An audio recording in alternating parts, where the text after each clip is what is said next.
Hi everybody, James here. Thanks for listening. Basically what I want to do here is I just wanted to read the first 3 or 4 pages of my new novella, Odd Man Out.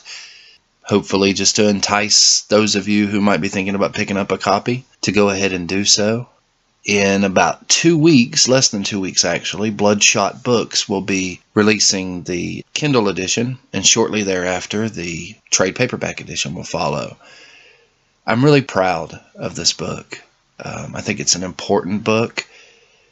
I think it says a lot of things that we need to discuss. It's more than just a horror story.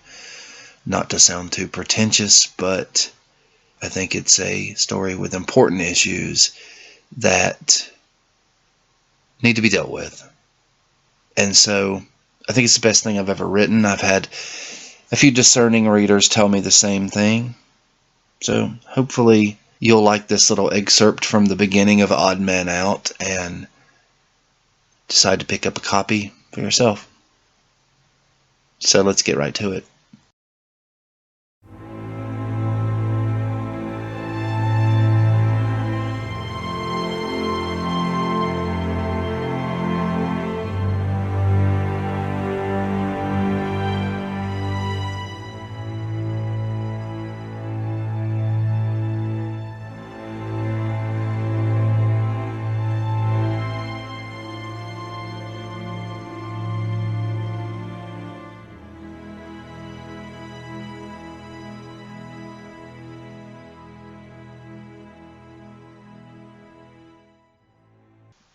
They say the human brain will often block out a traumatic experience, store it someplace deep in the subconscious where it can't do you any more harm, like a dangerous animal locked inside a cage. I can think of no other reason why, until a few days ago, I hadn't thought about Wesley Westmore for the better part of 30 years. Strangely enough, it was something that happened in church last Sunday that made it all come back to me. Now I can't stop thinking about him. I lie awake at night, wondering what I could have done differently. Wondering if I deserve to be damned, just like the others. After his sermon was over and the benediction was done, Pastor McCormick asked for all members to stay behind for a brief business meeting. He informed us of a troubling issue that we needed to discuss. A decision had to be made, and it could not afford to wait. For the last few years, we had allowed a local chapter of the Boy Scouts to use our fellowship building for their monthly meetings.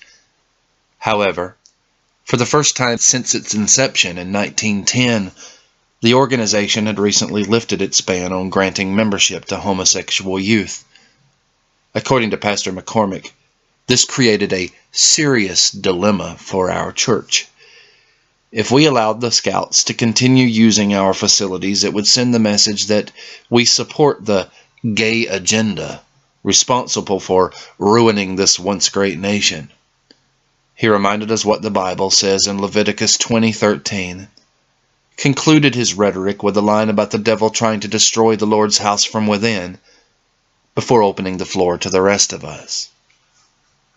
One of the deacons, an older fellow to whom I am distantly related by marriage, lumbered to the front of the church and took the microphone from Pastor McCormick.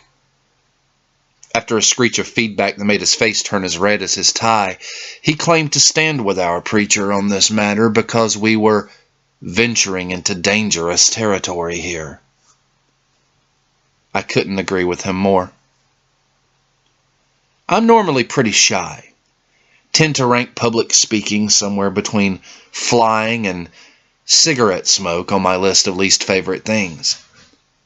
But I cleared my throat and said without benefit of the mic, "For the record, I think this is wrong.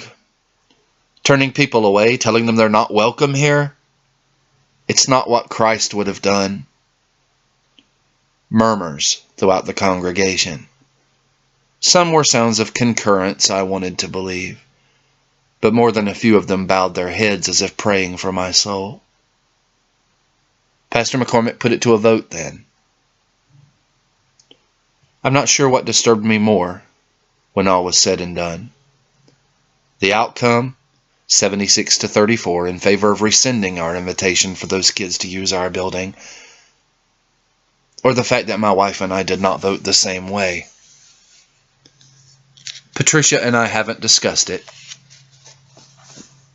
I've been too busy thinking about Wesley Westmore and the 7 days I spent at the Black Mountain Camp for Boys when I was 15 years old. 2 nights ago, I had a nightmare more vivid than any I can remember. I awoke to an almost suffocating sadness, unlike anything I had experienced since my parents died in a car accident when I was in college. We had argued the last time we spoke. That was 23 years ago. Now, just several hours before Pastor McCormick planned to meet with the leaders of Troop 441 to inform them of our church's decision, the same profound sense of regret descended upon me that I had felt the night after my parents' funeral. I dreamed of 2 boys sitting in a treehouse, boys with bloody thumbs. One of them was a chubby 10-year-old in a Star Wars shirt with a mouthful of braces. The other was a skinny kid with straw-colored hair that he was constantly pushing out of his eyes. "It's official, we're blood brothers. But don't worry, D-Man, it'll be our secret." This time, when he pushed aside his bangs, I saw a word on his forehead. A vile word, scrawled in black magic marker on sunburned skin. "I'm sorry," I said, as we held our thumbs to an old beach towel to stop the bleeding. "I never thought they would take it that far." He made a farting sound with his lips. "You had to fit in. You wouldn't want them to turn on you."